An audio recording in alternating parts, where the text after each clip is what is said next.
नमस्कार साथियों, कैसे हैं आप सब। आशा है बहुत अच्छे हैं। जून का महीना चल रहा है, हवाएं गर्म हैं, धरती तप रही है और ऐसे में जनजीवन अस्त व्यस्त है। कुल मिलाकर कहा जाए, चाहे वो पेड़ पौधे हों, पशु पक्षी हों, स्वयं मनुष्य हो, जिस चीज़ की सबसे ज़्यादा आवश्यकता है उसको हम लोग आज पानी के रूप में जानते हैं।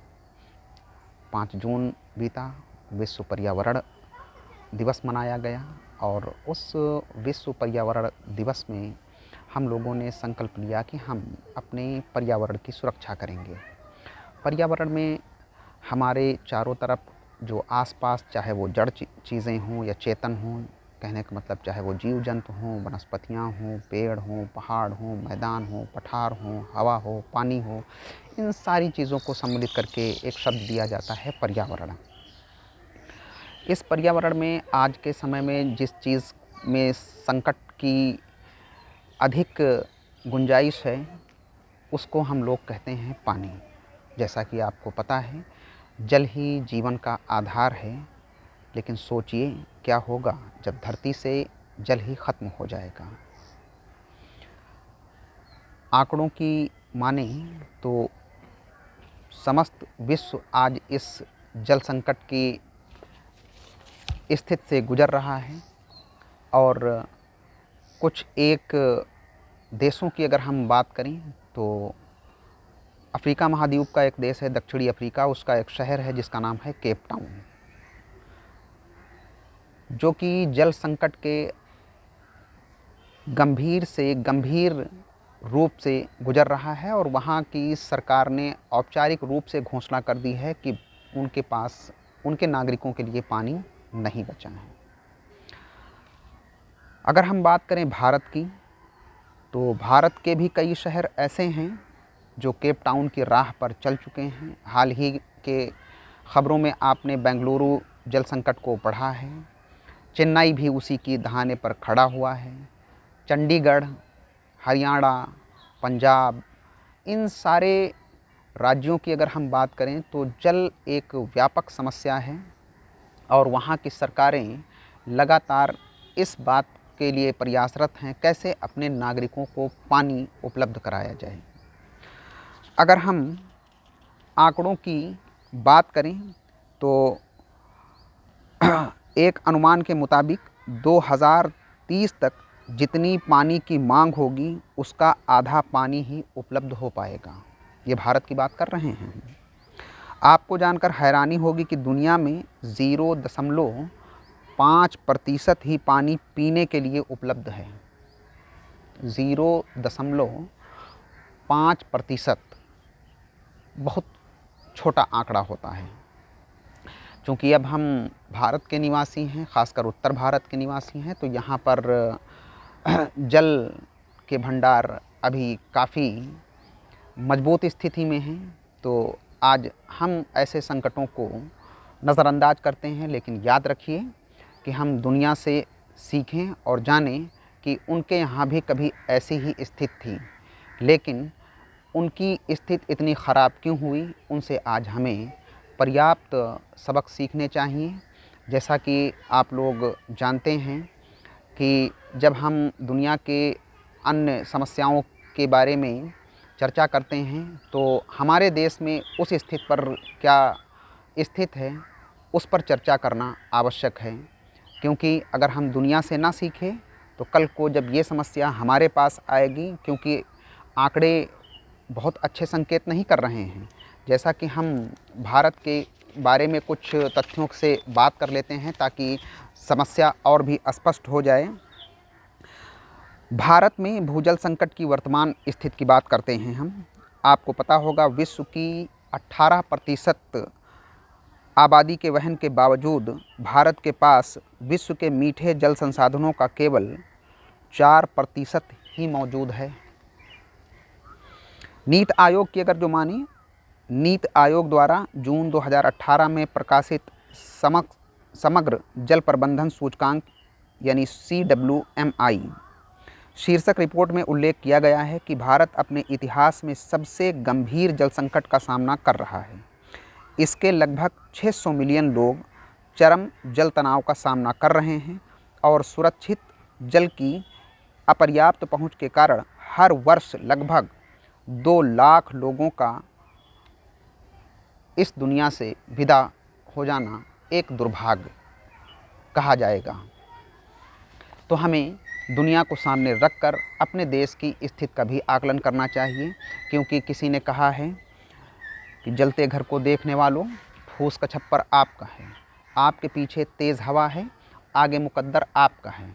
उसके कत्ल पे मैं चुप था, मेरा नंबर अब आया, मेरे कत्ल पे आप भी चुप हैं, अगला नंबर आपका है। अगर हम भारत का अति उपयोग या अत्यधिक दोहन की बात करते हैं तो भारत में विश्व भूजल का सबसे बड़ा उपयोगकर्ता देश है, जिसका अनुमानित उपयोग प्रतिवर्ष लगभग 251 BCM है, जो कुल वैश्विक उपयोग का 1/4 भाग से भी अधिक है। इस आंकड़े को भी देखकर हम कह सकते हैं भारत में जल की क्या स्थिति है। आपको पता है जल के बारे में, जल का संपूर्ण 93% महासागरों में, 4.1% भूमि में, 2% बर्फ़ के रूप में पहाड़ों पर तथा शेष नदियों व झीलों में एकत्रित रहता है। आप अपने पूर्वजों से पूछिए कि हमारे जो पूर्वज यानी दादा परदादा थे वो नदियों का जल उपयोग करते थे क्योंकि नदियाँ इतनी स्वच्छ थीं। तालाबों का जल उपयोग में लाते थे क्योंकि तालाब इतने स्वच्छ और सुंदर थे जिनका पानी पीने योग्य था। हमारे पिताजी ने कुएं में पानी देखा और आज हम लोगों की पीढ़ी बोतलों में पानी देख रही है। स्थिति भयावह है क्योंकि आने वाली पीढ़ी अब किस रूप में पानी को देखेगी, इस बात का अंदाज़ा आप स्वयं लगा सकते हैं। अगर हम भविष्य में भारत के बारे में देखें तो आपको पता है एक नई रिपोर्ट के अनुसार वर्ष 2041 से 2080 के दौरान भारत में भूजल की कमी की दर ग्लोबल वार्मिंग के साथ वर्तमान दर से 3 गुना अधिक हो जाएगी। आपको पता होगा कि अभी तक भारत का 54% जो अंडरग्राउंड वाटर था उसमें 54% की कमी आ चुकी है। अब इस जल को सहेजने, समेटने, संवारने, बचाने के लिए सरकार के द्वारा जो उपाय किए जा रहे हैं उसमें राष्ट्रीय जल मिशन, अटल भूजल योजना, जल जीवन मिशन, राष्ट्रीय स्वच्छ गंगा मिशन इत्यादि कार्यक्रम चलाए जा रहे हैं। अब सवाल ये हमारे पास आता है कि इस जल को हम कैसे बचा सकते हैं, चूँकि हम सरकार से तो अपेक्षा करते हैं कि सरकार हमारे लिए कोई उपाय करेगी जिससे हम संकट और समस्या से निजात पा सकें, लेकिन आपको इस बात का भी एहसास हमेशा रहना चाहिए कि एक अच्छे देश की पहचान उसके अच्छे नागरिकों से होती है। तो आप एक स्वयं अच्छे नागरिक बनिए और जल जैसी गंभीर समस्या से निपटने के लिए आप स्वयं उपाय कर सकते हैं।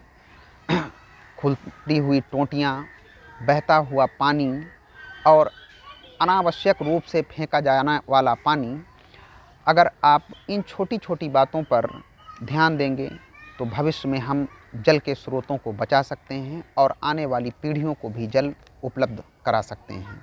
यदि हम ऐसा करने में अक्षम रहें तो याद रखिए आने वाली पीढ़ियां हमें कभी माफ़ नहीं करेंगी।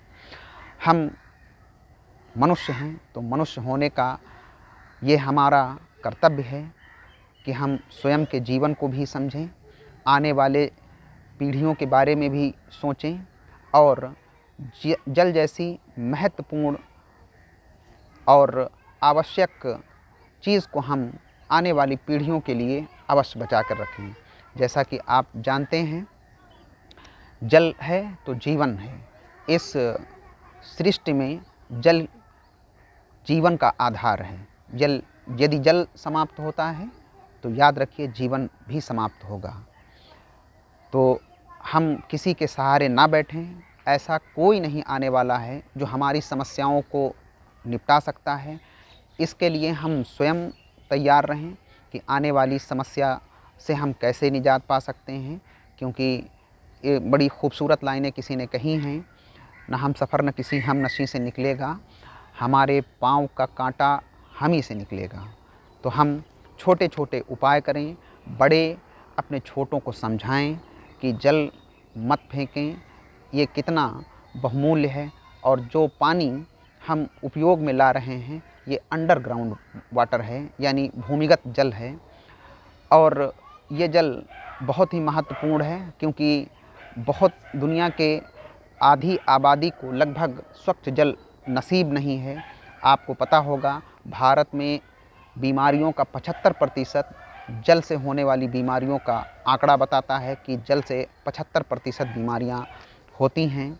तो हम इस जल को सहेजने समेटने के लिए गांव स्तर पर जिम्मेदार नागरिक, वरिष्ठ नागरिक, सरकार को भी चाहिए कि जल बचाने के लिए कठोर कानून बनाए। उद्योग जगत को भी सोचना चाहिए कि वो फ़ायदे के लिए ही नहीं, मानव जात के लिए भी जल का सही दोहन करें और वैकल्पिक खोज करें, जिससे जो मीठा स्वच्छ जल है उसको बचाया जा सके और आने वाली पीढ़ियों को इस स्वच्छ और मीठे जल का भी आनंद दिया जा सके। अपने इन्हीं शब्दों के साथ अपनी वाणी को विराम देते हैं। बहुत बहुत धन्यवाद।